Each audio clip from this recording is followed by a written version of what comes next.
Do you want your Python script to run every hour or every day without launching it manually? The module from this video makes scheduling simple, and by the end, you will know exactly how to use it.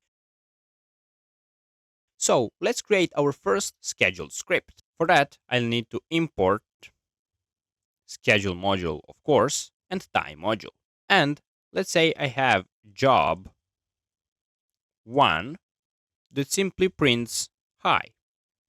And I want to repeat this job 1 every 2 seconds. I can do that by writing schedule dot every, and inside here I can pass the interval. For example, 2, 3, and then here I can write dot and specify the time. Should it be a day, maybe days? If I write day, by default the interval will be 1.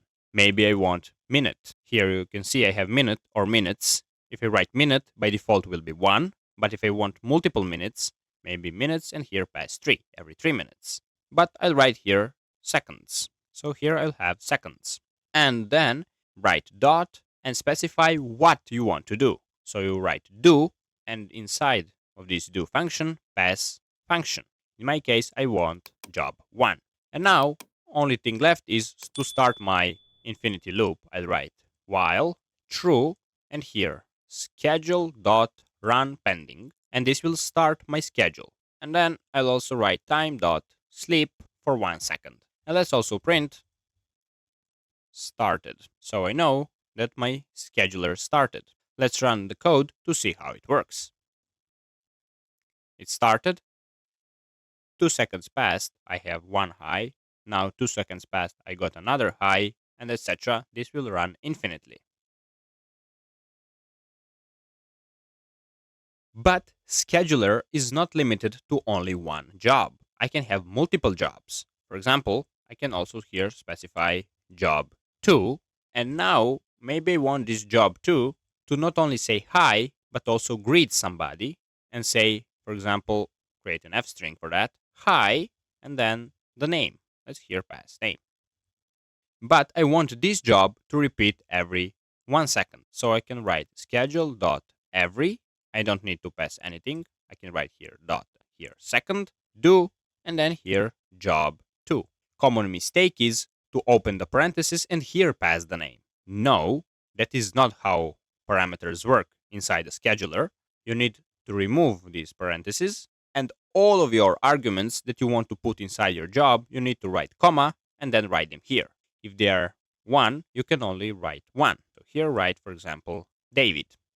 And now when I run the code, I should see hi David, and after 1 second, I should see hi, and then again hi David immediately. Let's run the code to see if that works. Hi David, immediately hi and hi David, immediately hi and hi David. So that is how this code works. But this is still not the limit of my scheduler. My scheduler can be even more specific. Maybe I don't want to run this hi every 2 seconds.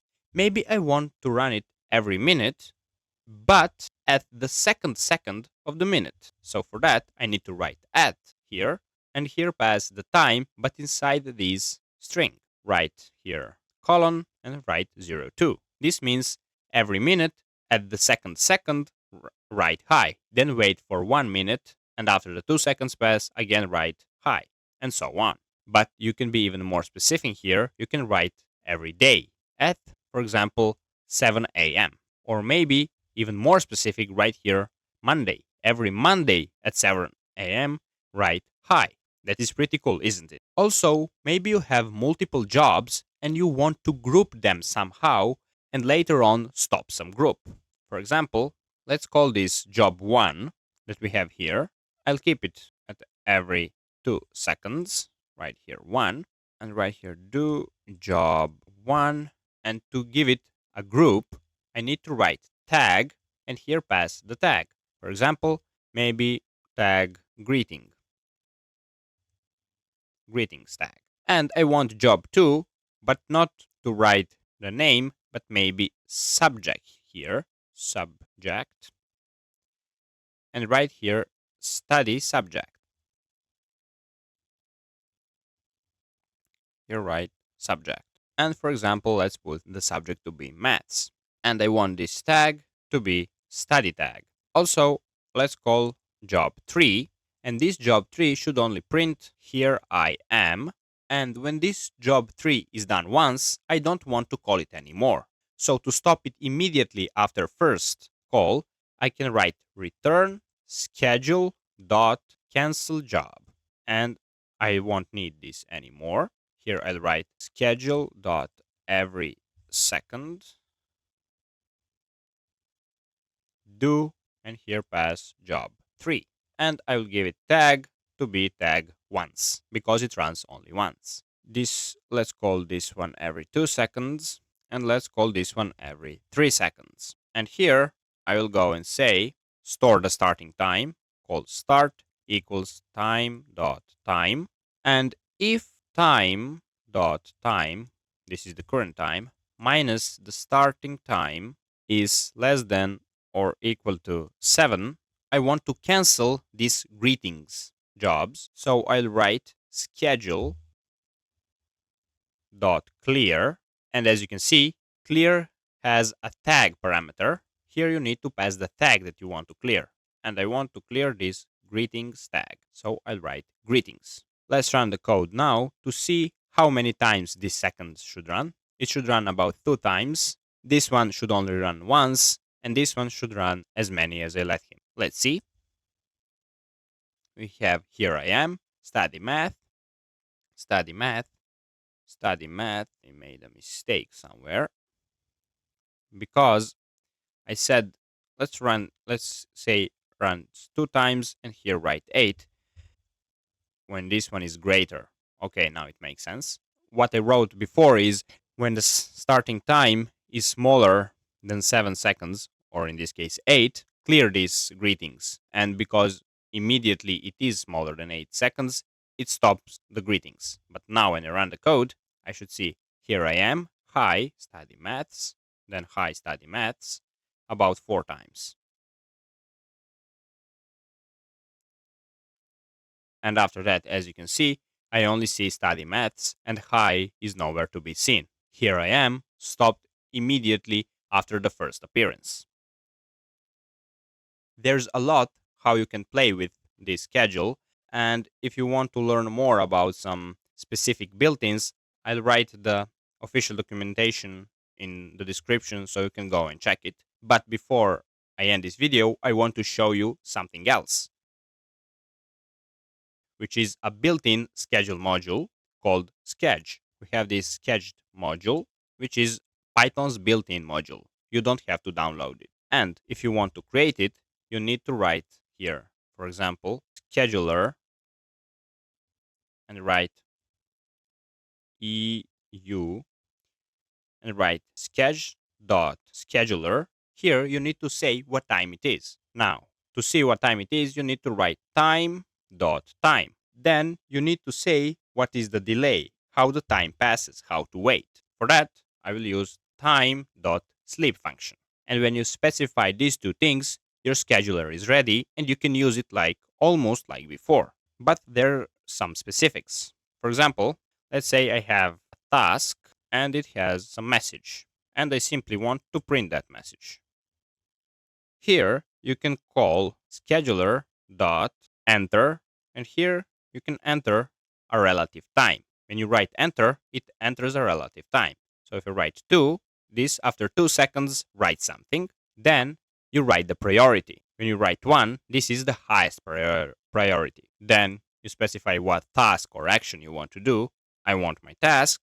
Then, as before, you specify the arguments, but here you need to call argument and put a tuple here, okay? It must be a tuple. For example, built-in scheduler,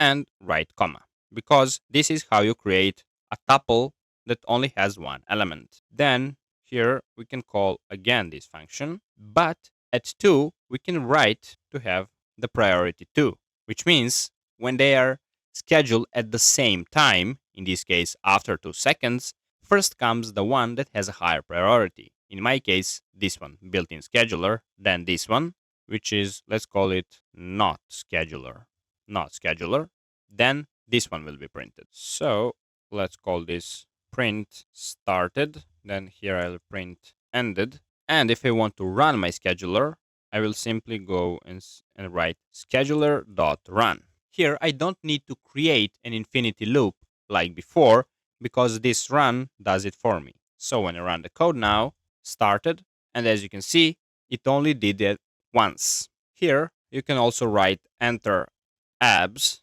and this time now here is not the delay time, but an absolute time from the start of your program.